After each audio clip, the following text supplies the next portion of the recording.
I'm going to react to a video that was recommended to me in my Discord called How Anxiety Almost Ruined My Playing by the guys from Open Studio, as you can see here in the logo, but this is on their other channel called You'll Hear It. It's the podcast channel. I'm very interested to hear what they have to say about this topic of anxiety. I'm Adam Manis. And I'm Peter Martin. And you're listening to the You'll Hear It podcast. Jazz Explained. Explained brought to you today by Open Studio. Go to openstudiojazz.com for all of your jazz lesson needs. Hey, Adam. Yeah. What are we talking about? Today we're talking about how anxiety can ruin your soloing. Now, this comes from personal experience, Peter. I don't know about you. Do tell. Well, and then I will do tell. It's not in just due time. It's not just in the past either. This is something that I deal with all the time about getting in your head as you're soloing. In fact, very interesting, because I don't know where Adam comes from. If he comes from classical, I kind of assume he does, because he plays piano. And most people start with classical music, but not necessarily, of course. I come from classical background, very tough classical background on violin. And I was in an environment, very high competition environment, could you say that? A lot of competition. And it was an environment where you were picked to become a soloist. That was the point. You were a kid, I was 10, I think, 9 or 10 when I was accepted in that environment. I didn't even audition for it. What happened was that my teacher was asked to be one of the teachers, one of the 3 teachers, to lead this department in which they wanted to take what they deemed talented children and try to get them to a soloist level, which in the classical violin world is very tough. And at that time, and still, the Netherlands, which I'm from the Netherlands, didn't play any real role in that world. Well, of course, now we have one very good world-famous soloist called Janine Jansen, but she didn't study in the Netherlands. Well, in the beginning she did, but she studied in Belgium in the end with a very famous teacher. But there were like 10 children, and we were supposed to become soloists, or at least try. So a lot of competition was there between the students, and they kind of encouraged that. And they were like, "Oh, Christiaan, what are you playing? Oh, you're playing Mendelssohn Violin Concerto? But you're 12, This other person, she already played it when she was 10. Stuff like that kind of bothered me, or bothers me now when I think about it. Also bothered me at the time, because what happened was that you got anxiety from that angle of it, right? You're like, okay, I'm not progressing fast enough. But because we had to perform almost weekly in front of, the other students, or just audience that could come for free, stuff like that. Because you had to perform weekly almost, and you were so young, I never got the nerves for performing. But what happened was that later on, when I switched to jazz, I switched to studying jazz after classical, because I didn't really like the classical world, mostly because of this education. And I switched to other kinds of music. And jazz came later, actually. First, there was tango and world music. I did that for like 3 years. And in those 3 years, I didn't perform any classical anymore. But then I was asked to do a classical concert. And of course, I said yes, because that's what I was from. But when I walked onto stage, I became so nervous. I started shaking. And this was a new experience for me, because I never had this, right? Because I was so used to performing. But all of a sudden, because I lost this routine of performing for an audience, I started shaking. And when you start shaking on the violin, your bow starts shaking. And when your bow starts shaking, you're lost. Because the first note you'll play will be like, ee, and then it doesn't matter, you can never recover from that. And the problem was I had to start alone with a very soft note. So this was just a complete disaster. I was very traumatized from that concert, and I didn't play a classical type concert for many years after it, while I was doing other stuff. I even went into arranging and other instruments to get away from having to do this on violin. But then I met someone who gave me a very simple trick. They told me, you know what, you should hold the violin bow with your first and third finger and then your bow can't shake because it will be too heavy. And I tried it out at a concert, and I played. I was shaking, but the first two notes, they sounded okay, and then it was gone. The shakes were gone. They never returned. And the moment I knew I could beat the shake or the nervous feeling with a physical trick, I never got nervous again. And after that, I never got nervous again in my life for playing violin. Our dear listeners don't know this, but just a few weeks ago, I got what's called the yips. I had never heard the term. So Yips. if you don't It's know called what he's yips, talking okay. about, let's explain it to them. Go Google Rick Ankiel, who is a Cardinals pitcher who got the yips. Oh, really? Yeah. Is that the origin of the term? No. It came before him, but the yips are something that often happens. It's neurological. I didn't actually have the yips in the sports term. So Rick Ankiel was a pitcher. He couldn't hit the catcher.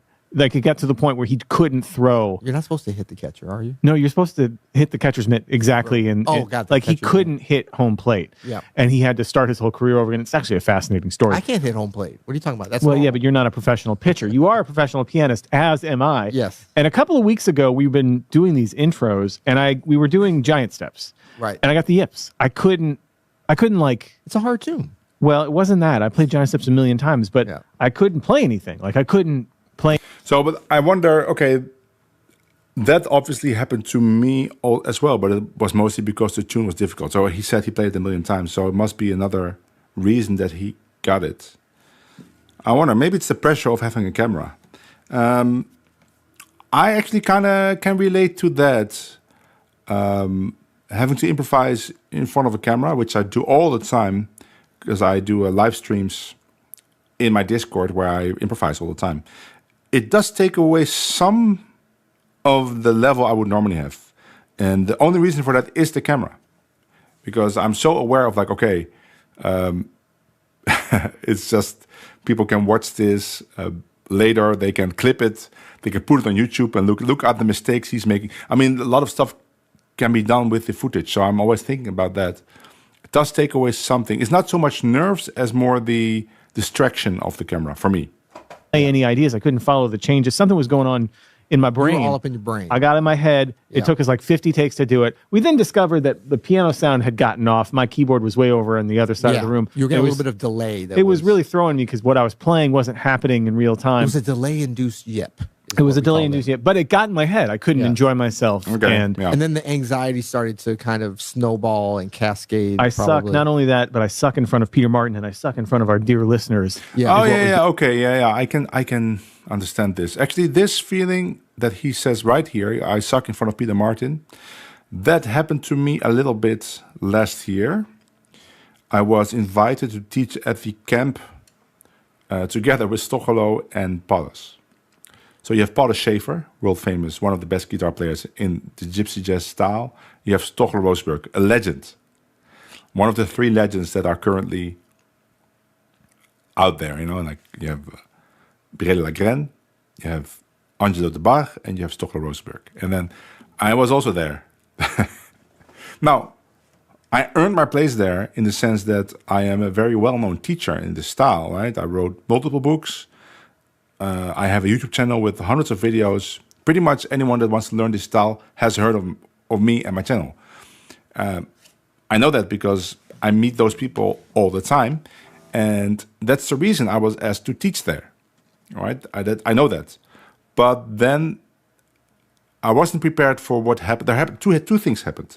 The first thing that happened was that Stochelo said to me, okay, in the first workshop, we're gonna play something with the five of us. There were two other people. They were not gypsy jazz players, so there was no pressure on them. They were the organizers, but they also play guitar.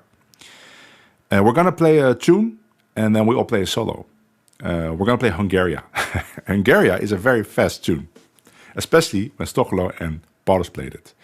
And of course, they played that a million times, also together in concerts. I have played it a million times as well, but not with a guitar next to Stochelo and Paulus. And now I was in a situation where we all had to play a solo with students watching the teachers. And I got I'm not nervous in the sense I started shaking, but I got worried. Like, okay, am I actually able to play some kind of thing that could stand up to what they were playing. So then first Stochelo played the solo, then Paulus got to me. But luckily for me, everybody started playing along. All the students started playing rhythm along. And then it was just kind of a big mess of sound that you couldn't actually be heard. So that ended well for me. And then the rest of the week I was over it and it was fine. But then at the end of that week, they were going to give a concert without me because they were giving a concert with another show called The Five Great Guitars, which is Stochelo, Paulus, and the two other guys. They're from other styles and a pop guitar player. And they just play a mix between all kinds of different styles. There's some gypsy jazz in it, but then only Stochelo and Paulus solo. But then Paulus had the idea right before the concert started. Oh, Christiaan, you should also play two tunes. In the middle of the set that they were doing. It's like we do three guitars. What tunes should we play? And then they decided on After You've Gone and another tune. And I don't know if you've ever heard Paulus play After You've Gone, but he plays it at 320 beats per minute. And then the same thing happened again, because now there was not only the students, but there was a whole filled with audience. So imagine they were doing a whole concert, and I was just waiting to play two songs, again, three guitars. I think I managed okay by playing a solo, which was one chorus of single line, and then I played one chorus of chord solo. And I'm good at chord solos. I can do something interesting, so I did that. But that is not a situation that is very helpful for your confidence. Playing next to two legends and no warming up and a lot of pressure on you to at least get to a level that is not so far below them that people start wondering why you are on stage. But it went okay. And if I have to do it again, I'm over it now, right? Because this year, same situation, and it was fine. So I had to go through that one time to get over it. But now it's okay. But I understand what Adam is saying here about like not sucking in front of a colleague. And now it was two colleagues and a whole audience that perceived me as a colleague, you know. Getting in my head and I couldn't get out of it. Yeah. And it happens to the best of us. Like it's part of performing is dealing with things like performance anxiety, of dealing with comparative mind, comparing yourself to other people. Yeah. And I thought or even comparing yourself to yourself at a that's different problem. time. That's right. Or an idealized version of yourself. I should be this. Why am I not this? I used to be able to do this. Why am I messing this up now? Well, that's part of negative self-talk, which is true, a part of this as well. We're going to negate that. Well, you can't negate it, but you can embrace it and let it happen and then just let it go, right? Yeah. You don't have, not embrace it. You don't want to be like, come on, negative self-talk. But you can't actually block it out. You can't say, no, get out of here, never, or whatever. Do I need to text our attorneys for some disclosures before we start? No. So the funny thing is, this only happened to me like last year with guitar, right? With violin, this never happens. Especially not when I have to play jazz, because, there's not anything I have to play. Classical, you have to play what is written. And there will be people in the audience, many people probably, that know actually what you're playing, and they know every note, and every mistake is bad. You cannot make any mistakes when you play classical. Well, you can, but you shouldn't, especially not when you're a solo player. So that's why the pressure is so high. Now, the pressure I felt when I had to play the classical and got nervous was not because I was afraid of making mistakes, but I was just all of a sudden aware of the magnifying. Well, maybe it is actually because of making mistakes. I was very aware at that point of the magnifying glass that would be on my every note. Yeah, so it is exactly about not making mistakes. And that culminated into a physical thing of shaking. But once I knew a trick to beat the physical shaking, I never shaked again. And so my advice to other people when they get nervous is, it doesn't matter if it's jazz or classical, but any musical situation, or even like when you have to do public speaking, is to build up an experience of situations where it was good. So you can always think back about that situation. So I can always think back to that one concert where I held my bow with two fingers and the shaking stopped. Now, the ironic thing is that I don't have to do that again, because I can just think back about the situation And no, okay, I can actually beat it. So if it happens now, I kind of welcome. So let it happen because I can beat it, and that never happens. So people say, yeah, but how do I build this experience when I'm always nervous and can never have a good experience? Well, the way to build it is to create situations where you can actually perform well. So, for instance, maybe you could play in front of your cat first, or your pet, and then you play well, of course, because you won't be nervous. But you have a little tiny situation where you perform well. But then you do it in front of your parents or something, or your neighbor, or your friend, or your wife, or your husband. Something that is very encouraging of you. Maybe someone that doesn't know anything about music and appreciates everything you do. And you think about the cat and you play, and it's great. And you build it up. You build it up step by step until you're at the point that you play in front of an audience. And you can think back one step where you played in front of, 2 colleagues, right? And that's how you build up your confidence, by thinking back of situations that you had it under control. I wonder what they're going to say. No, Okay, we're we are just not talking doctors, and we're not neurologists, Who said and we are anything not. about? We're not prescribing medication, Okay, Peter. good. We're just talking about things that happen to I get everybody. nervous. Legally, I get nervous.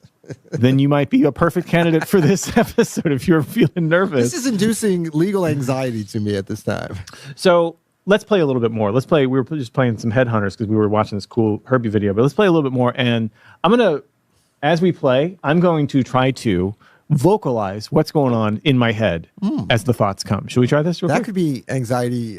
Very interesting. I was asked to do this many times also. Can you vocalize while you're playing? But to be truthful, I can vocalize a little, but usually I find it very hard to talk while I'm playing.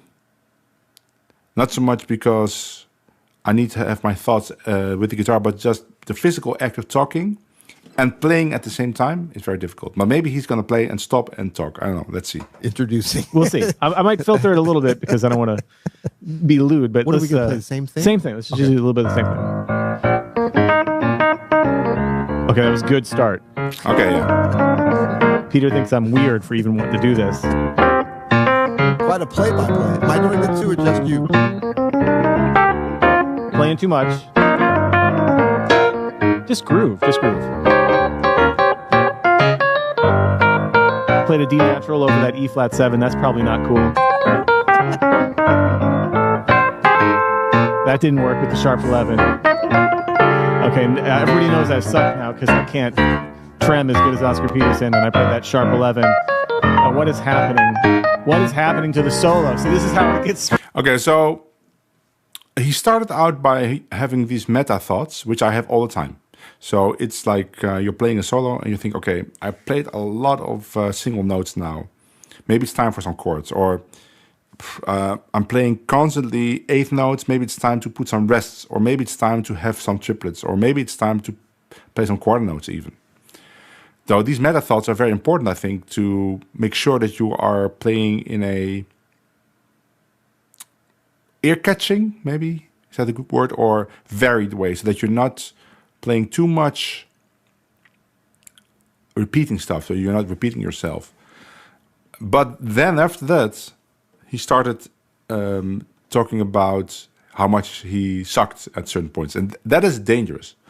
And I know that feeling very well because that happened to me when I just started out playing guitar.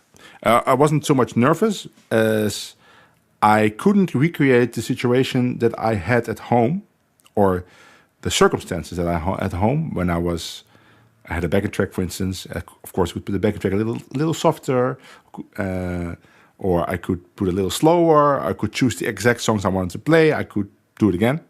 And I went to a gig, and then everything was loud. The rhythm guitar was loud. My amp was not sounding correct. There were some weird songs on the set list, and then I couldn't recreate these ideal circumstances in which I knew I could play really well. And then I started playing badly. And once I started playing badly, I couldn't find my way back to playing well, even if it was a tune that I knew, or the rhythm guitar was not too loud. Then I started tensing up. It's not nervous, but just tensing in the right hand, start clenching, and then my technique fell apart. And when your technique falls apart, the next thing to fall apart is your timing, and then you're gone. But that was just a matter of not being an experienced musician on this particular instrument. Because with violin, I didn't have that at the same time, right? It was very frustrating, but I knew what it was. I knew it was just a lack of experience on the guitar. But for Adam, he's very experienced piano player and a great piano player. So I wonder why that happens. Wow. Do you really think all that? Well, I was real time trying to like project what's happening. What could go wrong? Yeah, and it's, I believe, in my head, I believe it's a little bit more. There's not as much direct language, but these are the sort of feeling tones I'm getting, and this is how you spin out of hand. Now, notice what happened is it very quickly went from things that were happening in the music to things that were happening to my perception of status or my ego, right? And that's not what's happening in the music. Like, it has nothing to do with the music. It has to do with how I'm being perceived. And this is a very common thing that a lot of people struggle with, is like you play something that's not perfect, and all of a sudden you start to get the negative self-talk going, the anxiety starts to happen. All of a sudden, all of your thoughts aren't about what you're playing at all. They're about how you're being perceived by your fellow musicians or the audience or yourself. Like, well, that seems like a bad idea, but it's not that bad of an idea. It's still important, especially if you want to get more gigs, that the other musicians, especially when you don't know them. Like, let's say you're a substitute. It's actually pretty important that they appreciate the way you play it, that they feel safe playing with you. So I can understand that feeling very well, that negative feedback loop where you are worried about how you're perceived. And sometimes it is actually very important that the other musicians perceive you as a professional colleague. Like how you're coming across instead of what is actually at hand, which is the moment that's happening in the music. And if you can notice the self-talk, you can't actually ever, as Kenny Warner, who did a masterclass for us, a mentor session. What's that? Warner.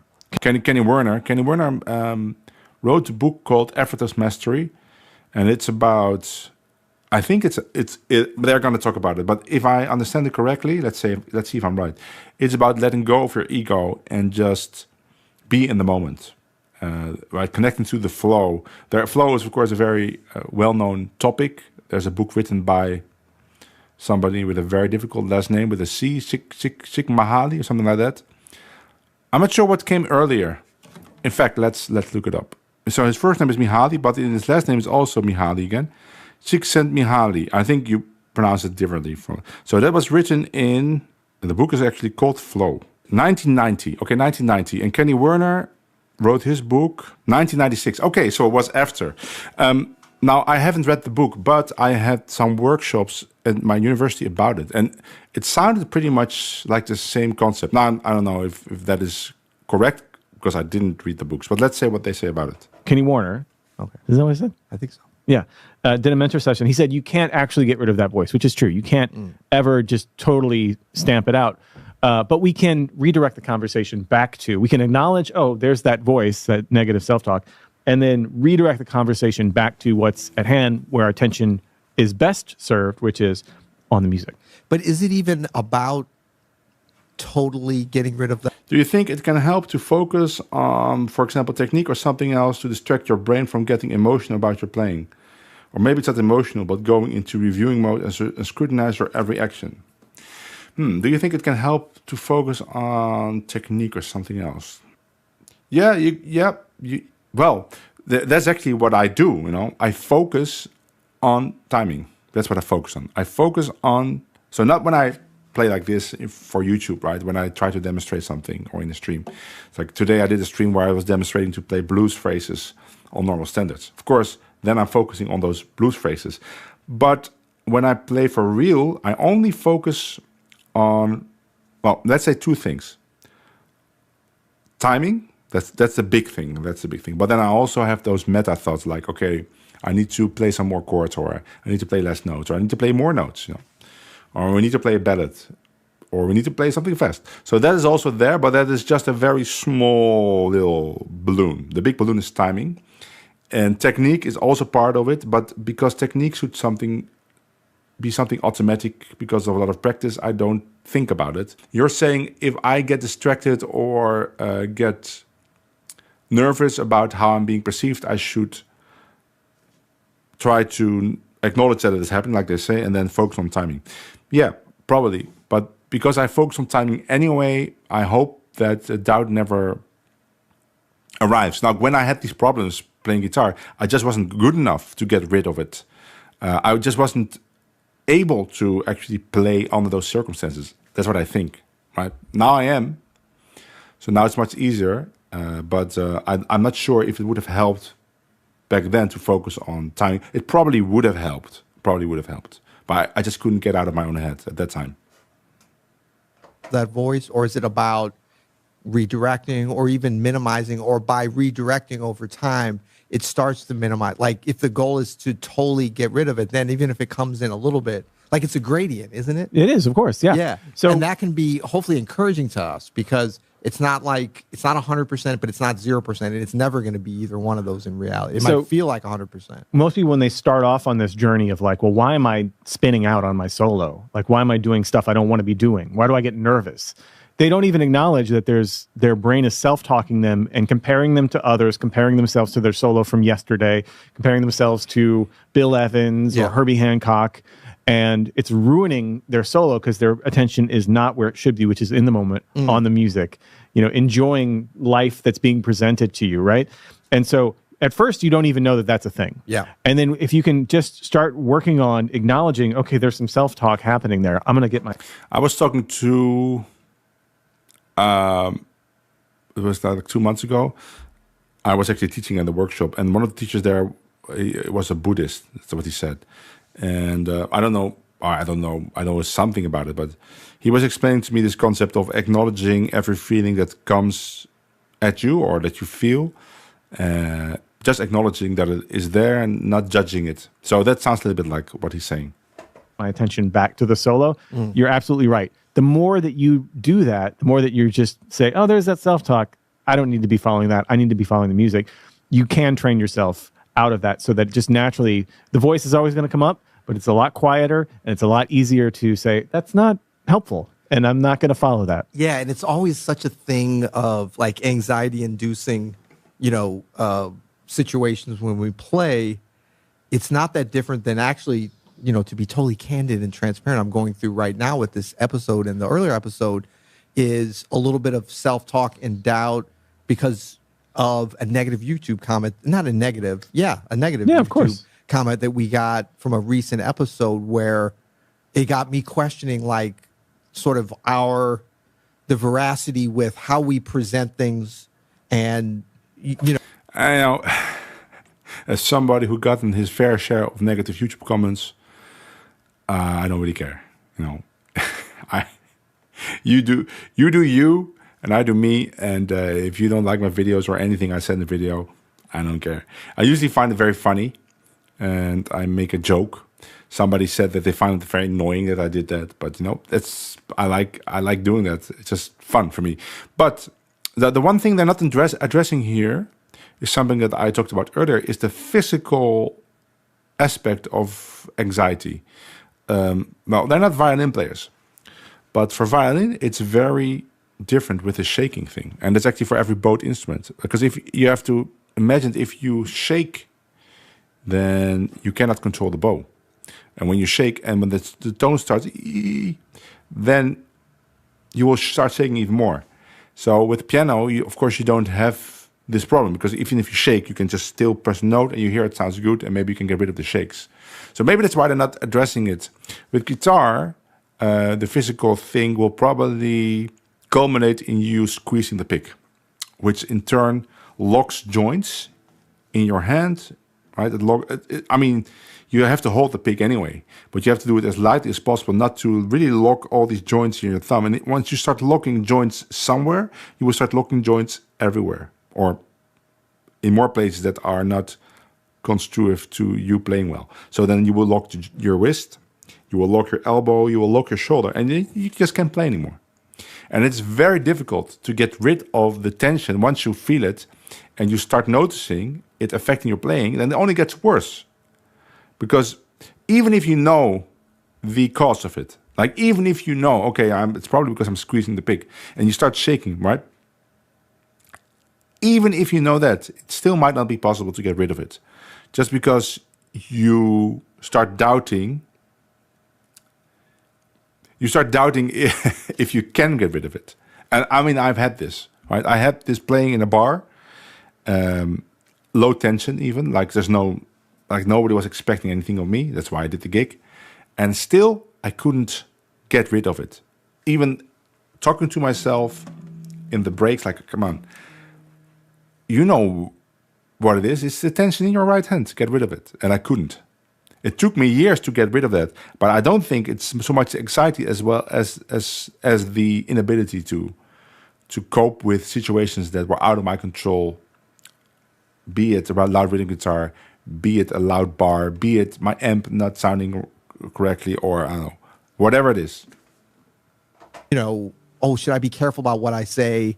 You know, and well, just say the comment was, we did the thing about the Brecker Brothers and about do jazz. And I think we said that. And I think something that we might have said was misconstrued in that we were saying this is do jazz, not as a negative or not as a positive. And we certainly didn't want it to be an exclusionary thing. Of course. And I think we said something along the lines of like, this is when the ladies leave the room, or this is when our wife leaves the room, or whatever. I said this is when my wife has to leave, which is because my wife hates that kind of music. Right. Yeah. And it was just like, this is kind of dude music from that time, from that 80s, early 90s time. And like, but then you realize somebody, and the comment was somebody who I think is a regular follower of ours and a friend of the pod and stuff.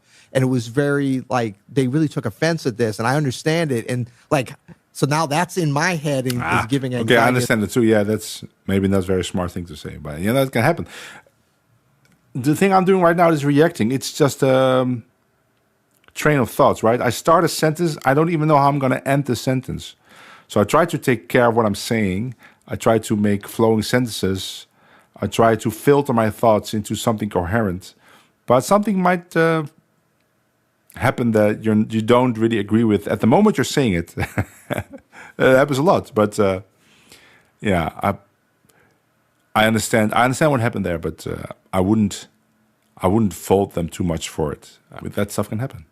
As we go through this, because I'm like, no, I'm a good person. I want everybody to see that all the time. But then it's like, do I be careful about what I say and have to explain myself? But I'm like, we all who we are.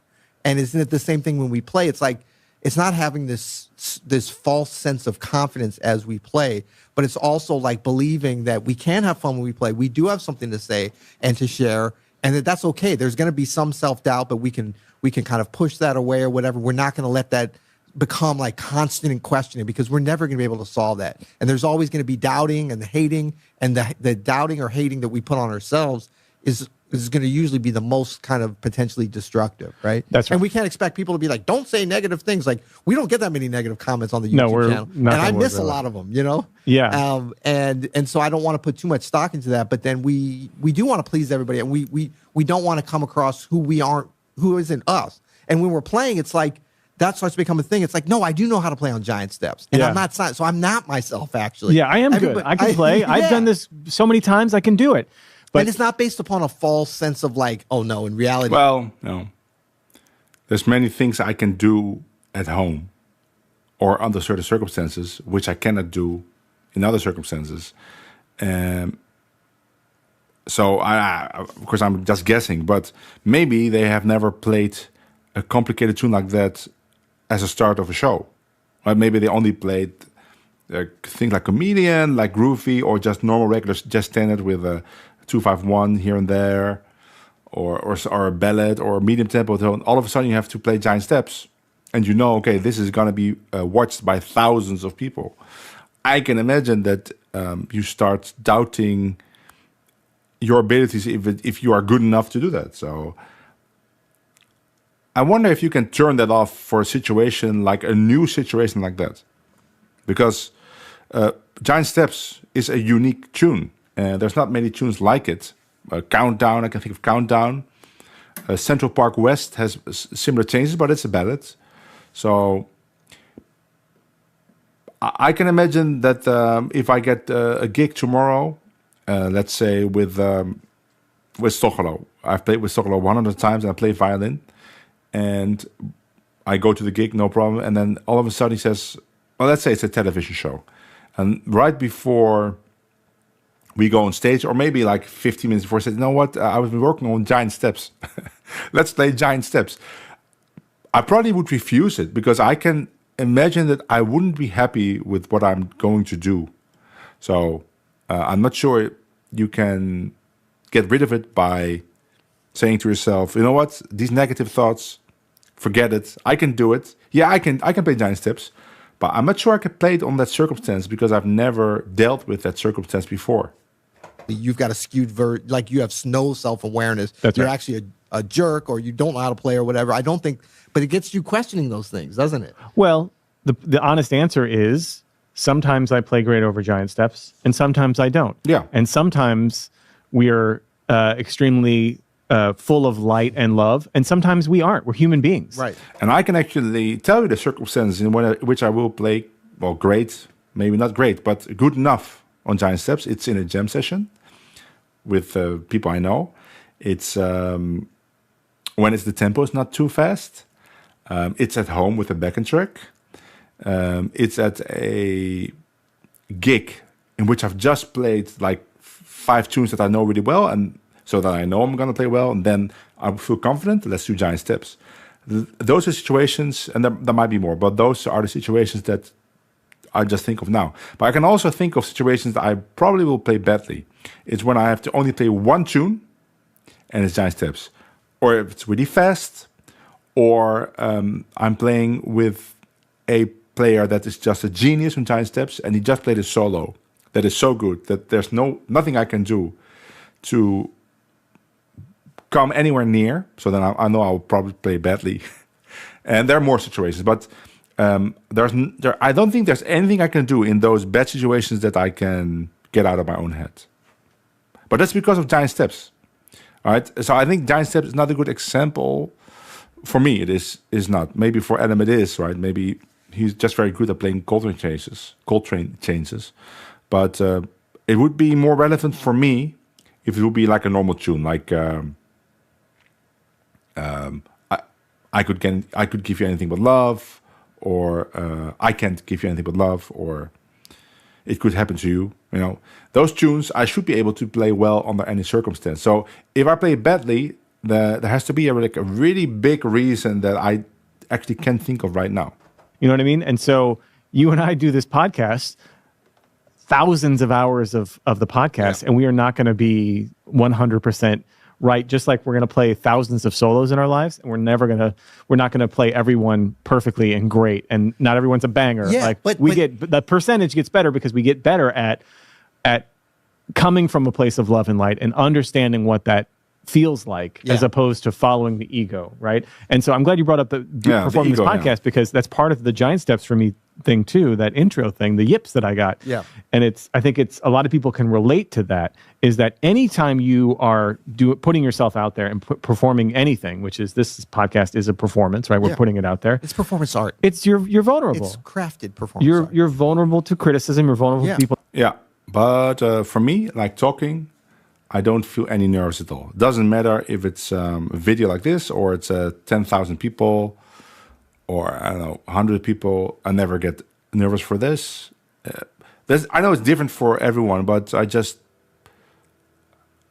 have a lot of experience talking in front of an audience, and there's that thing again. Like, I have so much experience talking to an audience and being good at it, and I have checked it was good because people really appreciated it. They talked to me afterwards.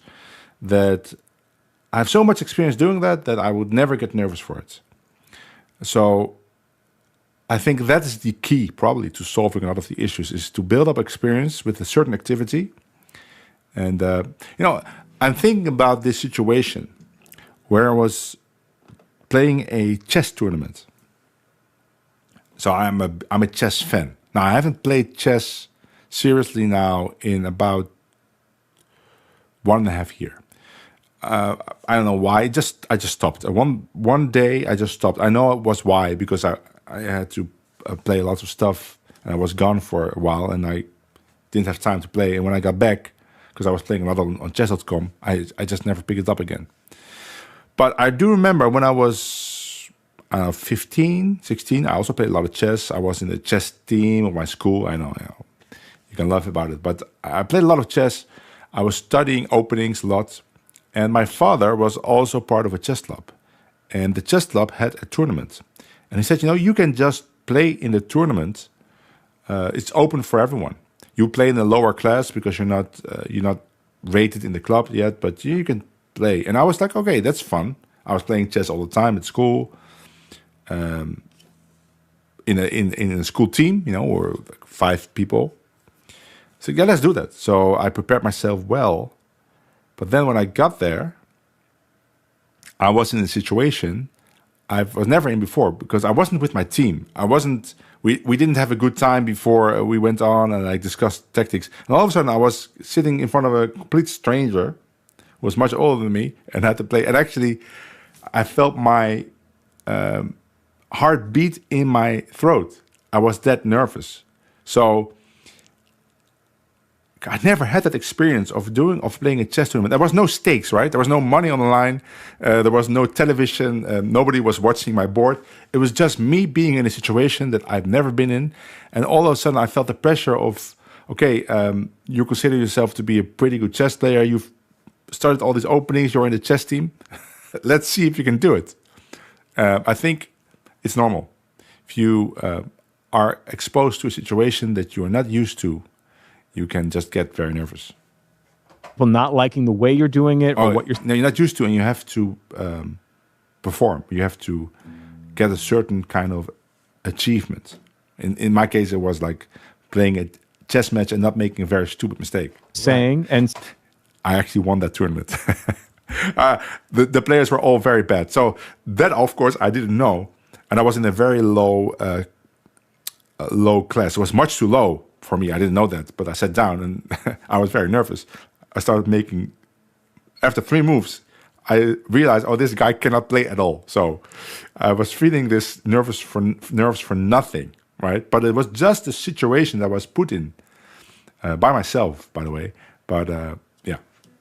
So it doesn't, you could police that all day, but you're never going to be perfect 100%. You're never going to... Do you think that the anxiety that can create is we're not going to be perfect with our playing or with this podcast or accurate jump. Duke Ellington was born in 1921. No, he wasn't. He was born in, whatever. We're going to make mistakes, but it's harder. And for me, it induces more anxiety when I'm not seen as who I think I really am as a person. Right. Yes, I make mistakes, whatever, but I love our list. I love everybody. I don't, I don't want to I certainly the worst thing is to make anybody uncomfortable or why would you do that? That's that's not cool. So, so your anxiety is based off of your perception, which is an expectation. You have an expectation you are this kind of person and that everybody should see you that way. Right. But Peter, that's never going to happen. Just like I have an expectation that I'm going to play giant steps a certain way, right. And that's never going to happen 100% of the time. Yeah.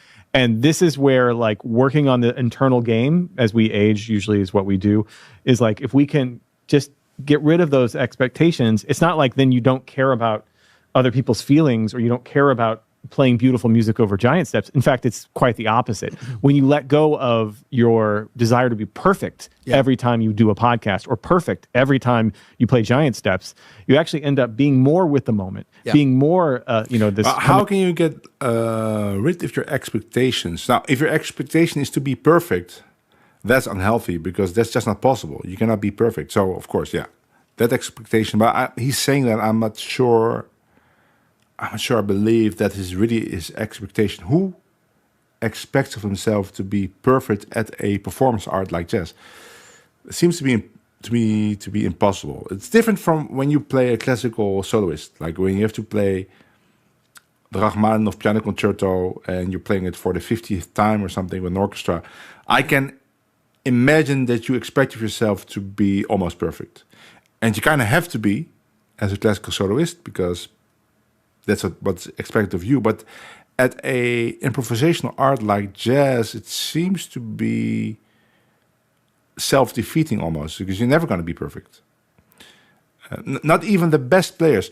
For instance, I toured for many years with the Rosenberg trio, with Stochler Rosenberg, who I think many people would consider him to be a perfect player.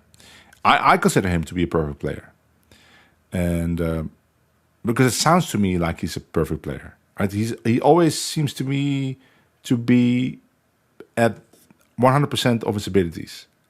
But I can't even recall how many times we went off stage and I thought to myself, oh, yeah, it was not a perfect evening by Stockholm. He said, I wasn't playing really well in that tune, right? But he was never bummed about it. He was kind of laughing about it. And then I realized, he's so good that his 80% to me sounds like perfect. But he didn't expect himself to be a perfect player. He didn't have that expectation. He just expected of himself to be at a certain level. So I don't think it's reasonable to get rid of that expectation, because you are a musician, professional musician, you practice to have a certain level. So I don't know if he really expects himself to be perfect. If that's the case, and I have no doubt there are people that are like that, then yeah, I think that would be counterproductive, self-defeating. Coming from a place of love, and less of coming from a place of fear and I want to say the right thing, and then inevitably you don't say the right thing or you don't play the right thing because you're too worried about what you're playing. That's what was happening to me. But when we're playing, like, because of this music, like the things that it demands from us to have that intimacy and that immediacy with how we react to the moment, that being the exciting thing, and not playing it carefully, and not like saying, well, I'm going to play in a way that I'm not going to be exposed as a fraud or to get offbeat or have to do a retake. And, there's challenges to this. It's not like a gig where, or at least on a gig, if you're screwing up, you're going to get to the next course and you're going to move on. We always have the option to be like, oh, let's do another take. And we feel like we're letting each other down, but we can do that. And at least the world doesn't see. We're not doing this live. Right. Yeah, exactly. That's the other part of this is in my head. One of the things that happens is like, oh, well, you just messed that up, and this is going to be on YouTube forever, right, for everybody to see. Right. And a lot of times, this is the first time they hear you play the piano, and it's you messing this thing up. That is a thing, though. Yeah, I mean, nowadays every gig, every concert is recorded with phones.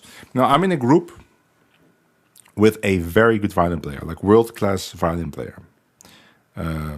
She's amazing, and whenever I play with her and I hear her play, it's like I'm like, okay, this is actually what the violin should sound like. Not what I'm doing. That's how it should sound. And I recorded one of the concerts, and she plays great the whole concert. Unfortunately, the footage is only from the side. It's not really suitable to put on YouTube. But when I recorded it, of course, I had two cameras, by the way. I had one in the front, but that camera just turned off. So I only have footage from the side. I put it on YouTube, but just for ourselves because it's not really watchable. But I remember her saying to me when I was recording the concert, I thought she's probably gonna tell me like that she wants to view the videos first before I make them public. And she came out immediately, said to me, you can use any footage you want. I said, really? You don't want to review it first? She said, no, because I think if people watch me and I make a mistake, that's good, because then they know that's how I play. That's what they should expect when they go to a concert. I don't want to be. I don't want to have this image that I never make mistakes. It's very healthy. Like that's a good attitude. I'm going to adopt that attitude. Although I already have it a little bit, but still, like they say, like there's always people that are going to hear you play for the first time when they go to a video, and maybe they only listen for 20 seconds and you make a mistake, and that's what they're left with. But you can't really prevent that. It's just like you can't prevent people hating you by seeing a video. Like there's lots of people that they really don't like me. In fact, I found a thread the other day. Somebody called me the biggest wanker. I laughed when I saw it, but and I was thinking about like, why would that be? Somebody asked also, why do you think that? He didn't reply after that, but I can actually imagine that happening, because you go to a random video of mine, maybe it's a react video like this, and I'm reacting to somebody you really like, and I say something that you don't like. That's all the context you have about me. There's nothing else. Maybe you didn't see that one video where I'm really likable. So you talk to someone else who also doesn't like me. So yeah, you can't prevent that. It's the same with your playing. You can't prevent from people not liking your playing. Even if you play perfectly, there's always many people that don't like it because you're playing too many notes. You're not playing enough notes. Your style you're playing is not great. The guitar you're playing is stupid. there could be so many things. How are you going to prevent this? You can't. You have to just accept it. And is that the same thing? And it's just casually us sitting here just, BSing, doing something casually, right? And it's like everything's got to be, in the internet age, everything's got to be perfect, and all of our speech and our ideas have to be pitch perfect and aligned with everybody else, or else our ego thinks that's it. But is the equivalent of like when you were playing, when you were like, oh, that's when we were just doing the demo, and you're like, oh, that sharp 11, whoops, that didn't work. Oh, and then the next kind of thing is like, was it bad enough that we should redo it? Exactly. Am I going to be going to live forever? Is that the equivalent of like... Why I think the sharp 11 didn't work? So he was playing this, right? He plays C-A on E7, E flat 7. So he's going for this sound. I think the reason why it didn't work, because I noticed that, is because he was playing it like you're playing a blues thing, like... but he was playing it like it was in the key of D, and you play a blues, you do...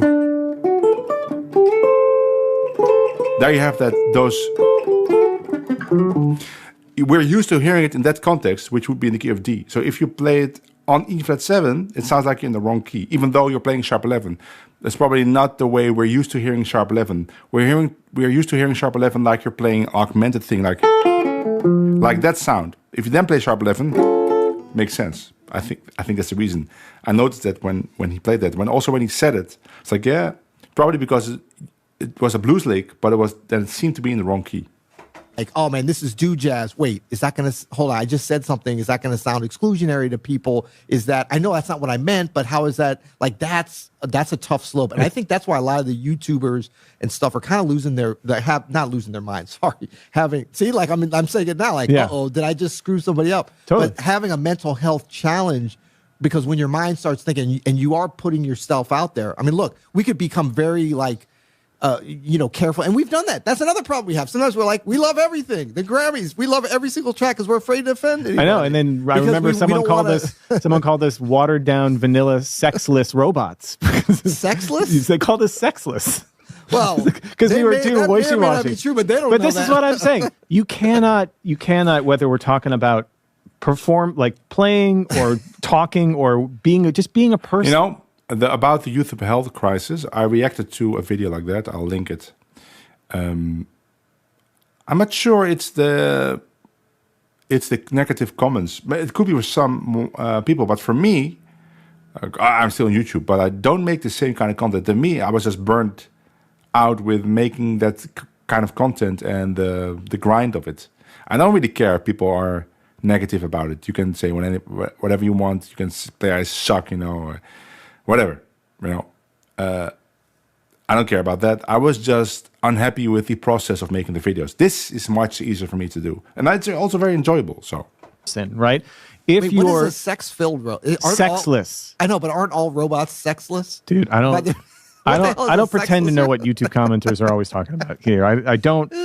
If we went down that road of trying to understand what everybody on the internet is trying to say, I think we would be really in a lot of trouble. But we've gotten comments, many of them, and that's why I don't like to discount any of them, like that are so spot on and poignant. Totally. And we're not great about replying, but I see most of them or many of them.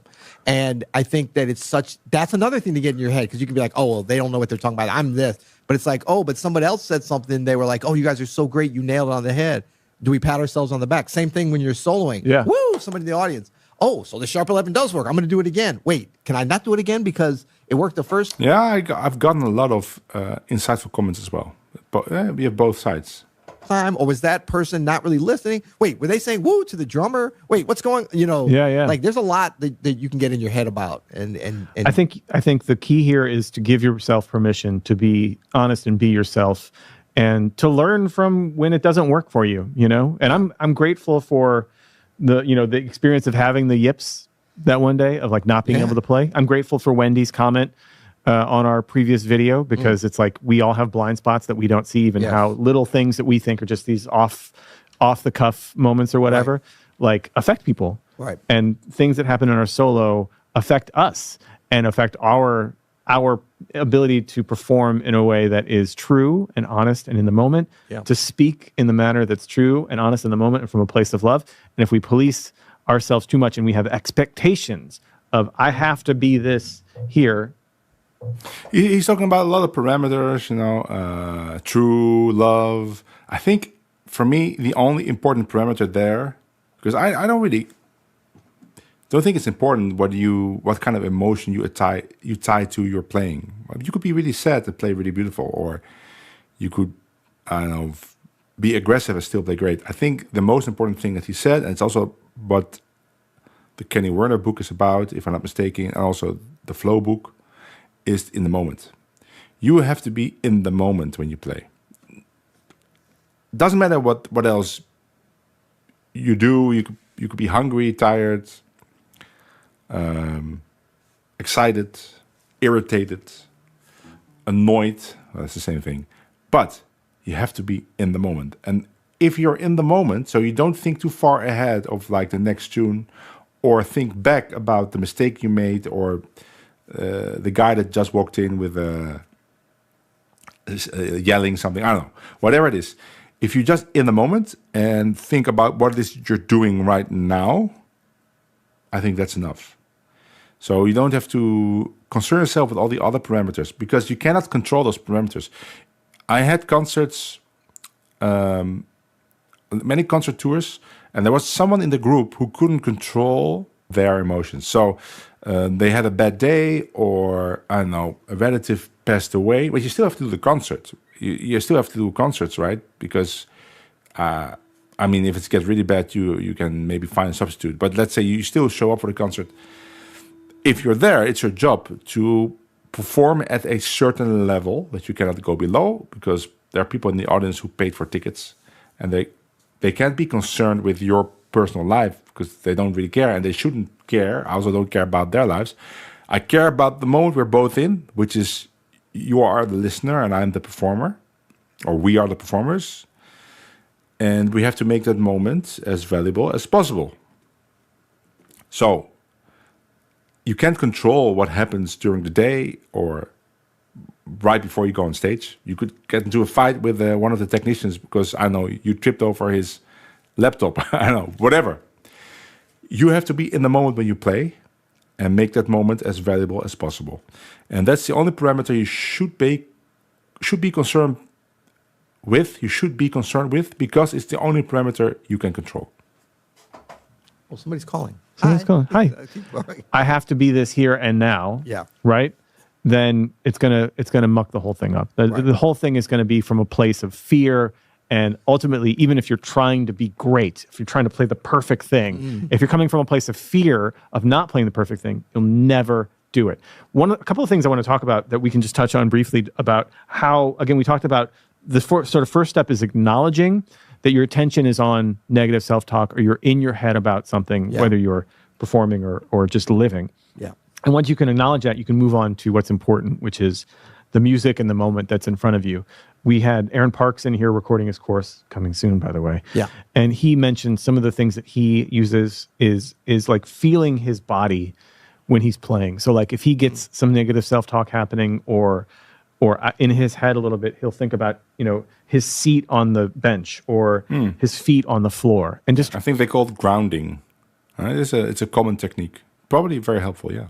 Trying to feel those as it's happening, like bringing your body back into the moment. Yeah. First, it seems super remedial and simple, but it's a great way to just connect with what is actually here, which is the sensations of being alive in the time. So it's a technique to get into the moment. That's a cool technique. I've heard it before. I never think about it. I'll try that next time to feel. What I do like to do is feel the instrument. And that's one of the reasons why I don't play with a shoulder rest on violin, is because I have more contact points with the instrument, and I like to feel the instrument. And it's probably a byproduct is that it's easier for me to be in the moment. Maybe that's one of the reasons that it's easier for me to get into the moment with the violin than it is with the guitar. It's getting better, but maybe I should feel the instrument more. So it's not so much my body, but as my contact of my body or hands with the guitar, so that the instrument almost becomes a part of your body. We're in. Right. Instead of, here's a story about what I'm trying to say and who I am, and it affects this, and this lives on forever, and all that stuff. That stuff will just crush you. Yeah, yeah. Well, and I think all these techniques and tools and ways, like the goal and the end result, I think for us, for sure, with the pod and just us individually with our playing, and I would encourage everybody for your artistry, and we're all art, putting art and trying to put beautiful things out into the world, is like, these are all ways to get our message and our true selves and our stories out there in as accurate and as beautiful. I mean, not accurate like a computer or a sexless robot, but, accurate as in, this is me, the good, the bad, the frayed, the incongruent, but also squiggly lines, buddy. Yeah, man. Yeah. It's like that, let that out there, give grace to each other, but also give grace to ourselves, to be like, you don't have to be falsely confident, I think, to get over this anxiety. But if you lower your expectation. So falsely confident is probably referring to seeming confident to other people, but you're not. So you're very self-doubting, but falsely confident. I don't think being falsely confident can help you, but I did have the experience once of when I had to play a bandoneon concerto with an orchestra in the Concertgebouw in Amsterdam, which is one of the world's foremost halls. And I actually was flown from Curaçao back to the Netherlands. Or I had to fly back to the Netherlands anyway, but I had to come home earlier. So they paid for my ticket because another famous bandoneon player couldn't make the concert. And I was the only one that said yes, apparently, because there was only I had 3 days to learn the whole thing. And I got very nervous when I got on stage because it was a situation out of my control. It was an orchestra and I just learned a piece. It was very difficult. So I kind of messed up during the rehearsal. And the conductor became very worried, right? There was no time to rehearse earlier. It was on the day of the concert because I just flew back from Curaçao with a long flight, 9 hours or something. And then I went from the airport to the concert, or did I arrive the day before? At least I was still jet lagged. And then I had to do a rehearsal during the day, and I got very nervous. Also because there was another solo player before me playing another instrument, clarinet. And he was genius. He was very famous. And then I was, Christiaan, you're up, And then there was this whole orchestra in one of the most famous halls. They had big expectations because the guy I was replacing is one of the best bandoneon players.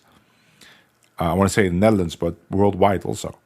And then, I messed up.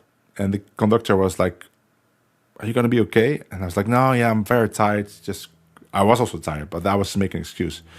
And I was like, okay, I'm going to practice my ass off. I still had 4 hours before the concert. I didn't go to dinner. I was in my room, my beautiful room in the Concertgebouw, a soloist room where you can only go into the rooms if you're a soloist. And I've only been a soloist in the Concertgebouw once, was that time. So I got into that room, practicing all the time. And I was like, okay, I'm not confident at all. I'm just going to fake it. I'm just going to come out on stage with a big smile and pretend like I own the place. And I came out on stage with a big smile. There was there was not a screen. Maybe there was a screen. No, there was not a screen. I came up with a big smile. I'm confused with another concert. Big smile, and standing up straight, and I just played. And what I did also is I simplified some of the passages that were very difficult. I did something else, which was similar. Of course, nobody knew that in the orchestra. Even the conductor didn't probably even notice. I don't know. Which took away some of my fears because now I had a good alternative to some of the most difficult things. And I actually played pretty well. It's like the fake it till you make it concept. I felt good. I played well. And after the concert, I will never forget it. First of all, the conductor said, wow, your nap or whatever he thought I was doing really worked. That's the first thing. But also, after the concert, many people came to me and said, oh, I really enjoyed your performance. And I also like the other people, right? But you seem to really you were really enjoying yourself. That's what they said. I was faking it, but the faking worked. But generally, I don't think it works. It worked in that situation because I had no other option. But I think if that is your mechanism of coping, of dealing with stress situations, you're probably going to fail more than succeed. But I had one experience where it did work.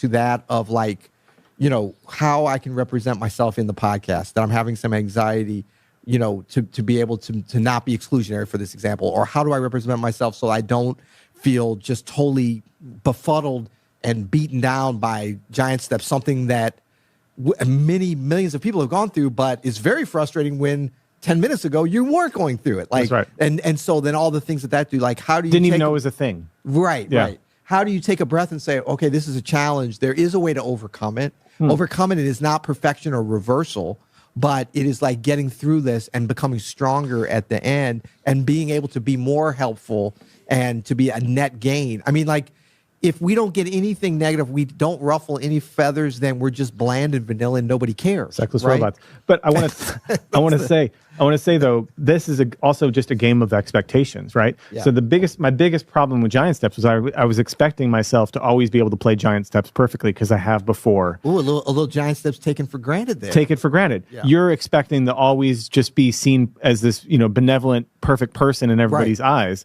and that any sort of difference in your expectation versus how reality is, which is I'll never be able to play Giant Steps perfectly 100% of the time.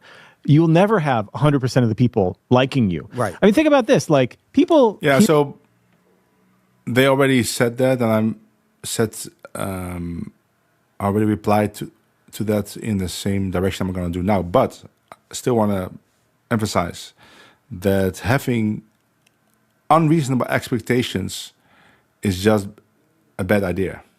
And it sounds like both of them are having unreasonable expectations. And it's kind of funny, I have to say, but these expectations also seem to be very naive.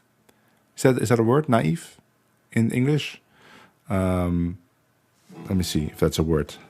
That's a Dutch word, but I'm not sure you can say it in English. Naive. Naive, okay, naive. It seems to be a little bit naive to have those expectations. Because you cannot be liked by everyone. I think most people realize that. And also, you cannot play perfectly every time, especially not something as challenging as Giant Steps. So by having those kinds of expectations, you're just setting yourself up to fail. It's good that they realize it now, but it is a little bit strange to have those expectations, I think. Especially for people that are as experienced, both with playing and podcasting, making content as they are. Here, John. Hey, but maybe they're also just saying this to make content, right? Could be they're exaggerating to make a point, which I have done before, and it's understandable. Coltrane, and they say, I hate that. Right. I don't like that music. This is someone who we consider to be one of the greatest artists of all time. Yes. In the history of recorded music. Yeah. And take your pick, Miles Davis or Stevie Wonder. They're like, it's not for me. Yeah. So it's like, you're never going to be everything to everybody. And once you sort of see your expectation, what that is, I'm supposed to be perfect for everybody all the time. And then you can say well, wait a minute. That's not true. It's not going to happen. Right. I'm going to mess this up eventually. Yeah. It's going to happen. Squiggly lines. It's never cookie cutter and straight. And you know what? I think the number one anxiety reduction technique for us, for both of us, for these two different issues is right now. What? Are you thinking what I'm thinking? What? Gala. That Gentlemen would and reduce my ladies. anxiety. No pressure. Do what you want, folks. But if you could please... The man's a adhere- marketing genius, everybody. No, really, Who's that? that'll make me feel whole again. Wow. It's not about me. It's not about me. It is, but it's No. about external results. It's about external approval, Let's say- everybody. I just I want have to put to look that at what out it is. there. I have no idea what Think they're about it. talking I wouldn't about. say this at the beginning. This is for those that want to go deep and Okay. have made it all the way to this part of the pod. That's a special breed Okay, right there. if you made it this far in the YouTube comments only of this video, I want you to put Gala for Peter's ego. Gala Gala. for Peter's ego. No, That the is galas for no galas. Gala. It doesn't matter. GALA. And what does that stand for? so gentlemen and ladies agreement for Peter's ego. No, it's for Peter's anxiety reduction. It's the Anxiety Reduction Act. The anxiety. ARA. Okay. That's the Gala Anxiety Reduction Act. That's Yeah, what you put. Gala ARA. Please. ARA. Please. I have no idea what it is. Until next time. I'll look it You'll up. hear it. That was it. Okay. That was pretty cool. I think interesting subject and brought up a lot of memories. So I'm glad I react to this video. Again, if I seem to be too critical, was not my intention. It's a stream of thoughts I'm having here, and sometimes I might say something that is not entirely correct, but I don't have the expectation of myself to be correct all the time. In fact, my expectation is to be wrong a lot of the time, and I think that keeps me honest. Okay, that's it. Let's.